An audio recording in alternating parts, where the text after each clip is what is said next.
샬롬, 영상으로 아침을 여는 성도님들을 주님의 이름으로 축복합니다. 5월 21일 금요일, 날마다 주께로 함께 묵상하시겠습니다. 오늘 본문은 출애굽기 4장 1절에서 17절 말씀입니다. 우리 성도님들이 모세라고 하면 어떤 이미지가 떠올리십니까? 이스라엘의 출애굽을 이끈 지도자가 생각날 것입니다. 카리스마 있는 모세, 하나님의 말씀을 따라 광야를 이끈 능력의 지도자라고 할 수 있습니다. 그런데 모세가 출애굽의 사명을 감당하기 전 하나님께서 맡기신 사명을 계속 변명하면서 피했다면 믿겨지시겠습니까?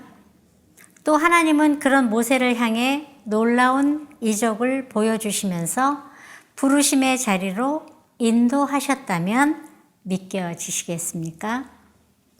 오늘 말씀을 살펴보면 하나님은 초자연적인 이적을 모세에게 보여주시고 그를 도와 출애굽 사역을 함께 하게 될 모세의 형 아론이 도울 것을 약속하시며 하나님의 능력과 권위의 상징인 지팡이를 모세에게 주는 내용입니다.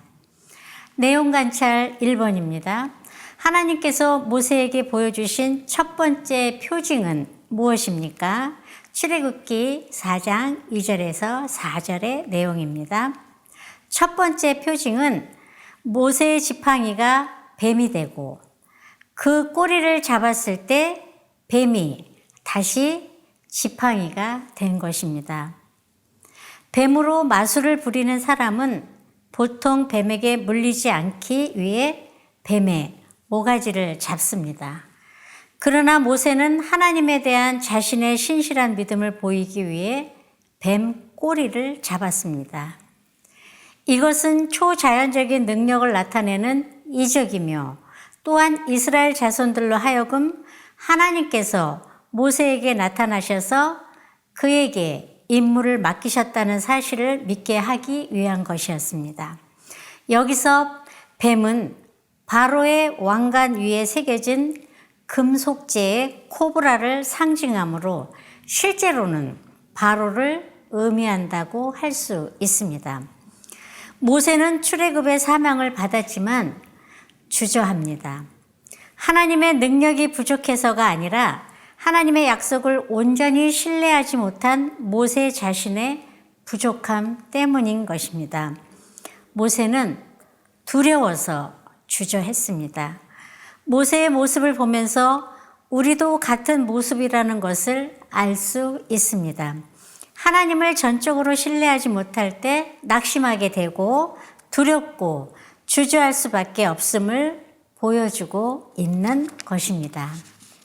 내용 관찰 두 번째입니다. 하나님께서 불신을 해결해 줄 표적으로 제시하신 것은 무엇입니까? 6절에서 7절의 말씀입니다.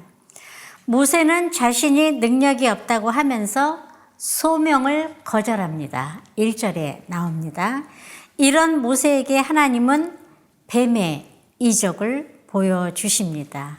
2절에서 5절 내용입니다. 또 나병이 생겼다가 회복하는 이적을 보여주십니다. 문둥병은 불치의 병으로 신의 저주를 의미합니다. 6절에서 8절 내용입니다. 그리고 나일강 물이 피가 되는 이적을 보여주십니다. 9절의 내용입니다. 하나님의 권능에 따라 구원받을 것을 상징합니다. 각각의 의미가 있지만 그 의미보다 중요한 것은 이러한 이적을 보여주신 하나님의 뜻에 있습니다. 하나님께서 보여주신 이 이적들은 애굽의 모든 신들보다 뛰어나신 하나님의 권능을 보여주는 이적들이었습니다. 따라서 그 권능의 하나님께서 애굽으로부터 언약 백성인 이스라엘을 구해냈다는 의미를 담고 있는 것입니다. 내용 관찰 3번입니다. 모세가 하나님의 거듭된 부르심에 거절한 변명은 무엇입니까? 10절에 있습니다. 하나님께서 이적을 베풀어 주시지만 또다시 모세는 말에 능하지 못하다는 이유를 들어 소명을 거절합니다. 10절에서 16절의 내용을 보십시오. 모세는 속으로 바로 앞에 가면 말을 유창하게 해야 하고 또 이스라엘 백성들을 이끌어야 하기 때문에 그들을 이끌고 감동을 줄 수 있는 말이 필요했을 것으로 생각했을 것입니다.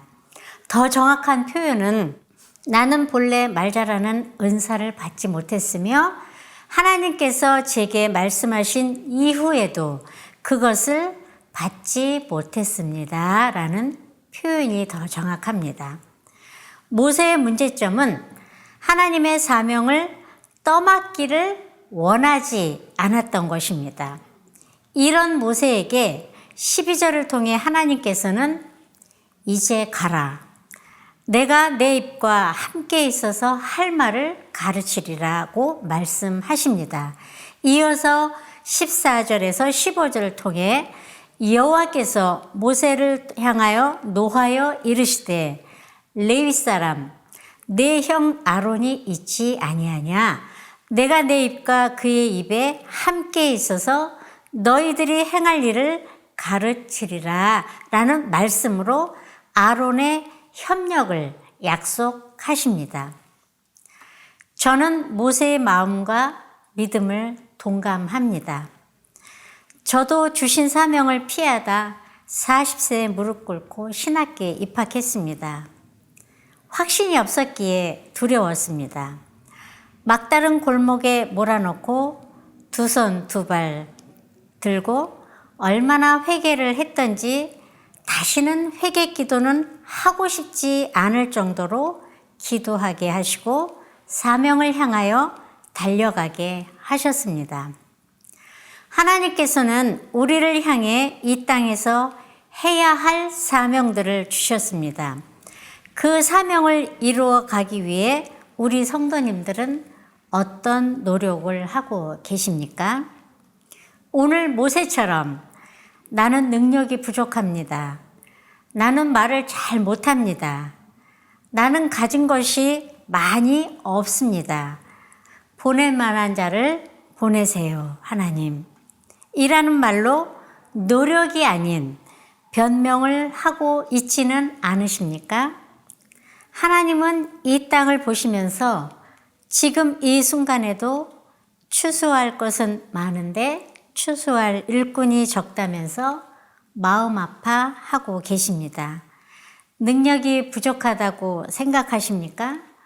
세상 끝날까지 너희와 항상 함께 있겠다고 하신 능력의 주님이 우리와 함께 하십니다.